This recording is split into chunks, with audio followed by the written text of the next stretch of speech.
ఎన్నో సంవత్సరాల క్రితం ఒక మంత్రగాడు ఒక సీసాలో దెయ్యాన్ని బంధించి ఉంచుతాడు. కొన్ని సంవత్సరాల తర్వాత ఆ మంత్రగాడు చనిపోతాడు. ఆ దెయ్యం ఆ సీసాలోనే బందీగా ఉంటుంది. అది పెద్దగా ఏడుస్తూ ఉంటుంది. రేయ్, నీ పాటికి నువ్వు చచ్చి నన్నులే ఇబ్బంది పెడుతున్నావేంట్రా? నేను అరిచినా ఎవ్వరికి వినపడదు, ఏడ్చినా ఎవ్వరికి వినపడదు. ఛీ, ఇప్పుడు నాకు విడుదలవుతుందారా అని అనుకుంటూ ఉండగా అక్కడికి ఒక స్త్రీ వస్తుంది. ఆమె ఎవరో కాదు, ఆమె దయ్యాల మంత్రగత్తె. ఆ మాంత్రికుడు గృహలో దాచిన సీసా అన్న దయ్యాన్ని విడుదల చేయడం కోసమే వచ్చింది. ఆమె ఆ గృహలో అంతా వెతుకుతూ ఉండగా ఆమెకు ఆ సీసా కనిపిస్తుంది. దానిని చూసి, ఓహో, ఇక్కడున్నావా? ఇప్పుడు నిన్ను విడుదల చేస్తాను అంటూ ఆ సీసాలో బందీగా ఉన్న దయ్యాన్ని విడుదల చేస్తుంది. వెంటనే ఆ దయ్యం అని పెద్దగా నవ్వుకుంటూ, నాకు విడుదల లభించింది, నాకు విడుదల లభించింది అంటూ ఆనందపడుతుంది. అప్పుడు ఆ దయ్యం ఆమెతో, నన్ను విడిపించినందుకు మీకు చాలా కృతజ్ఞతలు. కానీ మీరు ఒక మంత్రగత్తె అయ్యుండి ఇలా ఎందుకు చేశారు అని అడుగుతుంది.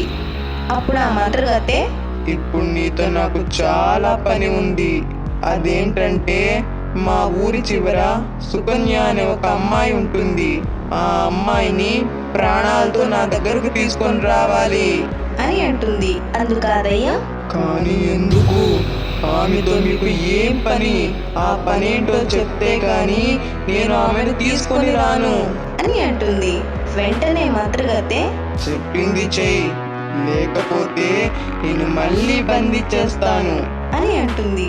ఆ మాట విని దయ్యం భయపడి, వద్దు వద్దు, నన్ను అలా చెయ్యొద్దు, మీరు చెప్పినట్లుగానే చేస్తాను అని అంటుంది. అప్పుడు ఆ మంత్రగత్తె నవ్వుతూ, అలారా దారికి. అసలు నిన్ను వెతుక్కుంటూ వచ్చింది ఎందుకో తెలుసా? ఆ మంత్రగాడు నీతో చాలా పనులు చేయించుకుందామని అనుకున్నాడు, కానీ అవేమీ జరగకుండానే చనిపోయాడు. అతను ఎవరో కాదు, నా భర్త. అతను చేసిన ప్రతి పని నాకు తెలుసు, నీ గురించి కూడా.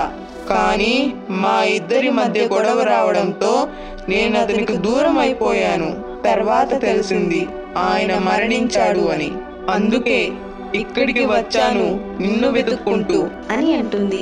అప్పుడు దయ్యం, సరే, నేను మీరు చెప్పినట్లుగానే ఆ అమ్మాయిని ప్రాణాలతో తీసుకొని వస్తాను అని చెప్పి దెయ్యం అక్కడి నుండి మాయమైపోతుంది.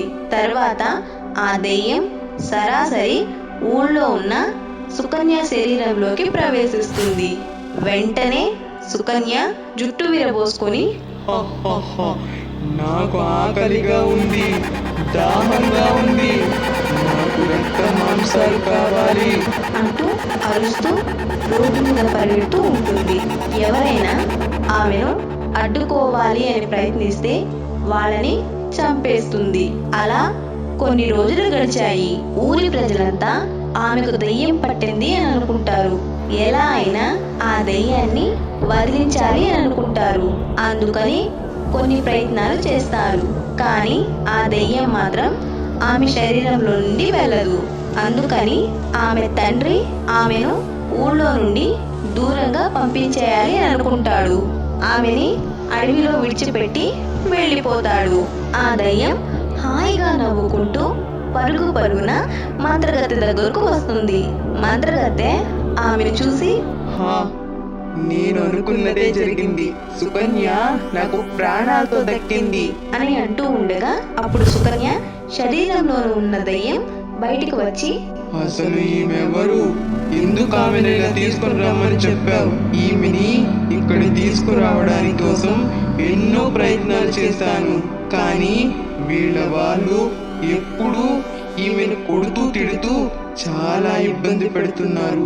అందుకని నేను ఇక్కడికి రావడానికి చాలా రోజులు పట్టింది. ఇప్పుడు చెప్పండి, అసలు ఈమెని ఇక్కడ ఎందుకు తీసుకుని రమ్మని చెప్పావు అని అడుగుతుంది. అందుకు ఆ మంత్రగత్తె, ఎందుకంటే ఈమె కారణ జన్మురాలు. ఈమెకి పెళ్లి కాకముందే దేవతలకు బలిస్తే అపూర్వమైన శక్తులు నాకు లభిస్తాయి. అందుకనే ఇదంతా చేశాను అని అంటుంది. అందుకు ఆ దయ్యం, మీ స్వార్థం కోసం ఒక ప్రాణం తీయడం చాలా తప్పు. ప్రాణం విలువ తెలిసిన దాన్ని మీరిలా చేయకండి అని అంటుంది. అప్పుడు ఆ మంత్రగత్తె, ఏంటి నాకెదురు సమాధానం చెప్తున్నావు? నిన్ను మళ్ళీ సీసాలోకి పంపించేస్తా, జాగ్రత్త అంటూ ఉండగా ఆ దయ్యం ధైర్యం చేసి ఆమె గొంతు గట్టిగా పట్టుకుని, నేను నిన్నిప్పుడే చంపేస్తున్నాను, లేదంటే ఈమె ప్రాణాన్ని నువ్వే తీసేస్తావు అని అంటుంది. అప్పుడు ఆ మంత్రగత్తె, వదులు, మర్యాదగా వదులు, నా మంత్రాలతో నిన్ను బంధిస్తా అని అంటూ ఉండగా ఆ దయ్యం ఒక్కసారిగా ఆమెని వెనక్కి నెడుతుంది. ఆమె కింద పడి రాయికి బలంగా ఆమె తల తగిలి అక్కడికక్కడే మరణిస్తుంది. ఈ దారుణమంతా చూస్తున్న సుకన్య ఆశ్చర్యపోయి చూస్తూ ఉండిపోతుంది. అప్పుడు ఆ దయ్యం, భయపడకు, నేను నిన్ను ఏం చెయ్యను, త్వరగా ఇక్కడి నుండి వెళ్ళిపోదాం పదా అంటూ ఆమెని తీసుకొని తన తండ్రి దగ్గరకు వెళ్తుంది. అక్కడ జరిగిన విషయం అంతా చెప్తుంది. ఆ తండ్రి ఆ మాటలు విని ఆశ్చర్యపోయి చాలా బాధపడుతూ ఆ దయ్యానికి కృతజ్ఞతలు చెప్పుకుంటాడు. అందుకు ఆ దయ్యం, నేను బ్రతికున్నప్పుడు ఎన్నో చెడు పనులు చేసి ఉంటాను. చనిపోయిన తర్వాత ఒక మంచి పని చేసి చాలా సంతోషపడుతున్నాను. మీకే నేను కృతజ్ఞతలు చెప్పుకోవాలి అంటూ అక్కడ నుండి మాయమైపోతుంది. అలా ఆ దయ్యం చేసిన పనితో సుకన్య ప్రాణాలు నిలిచాయి.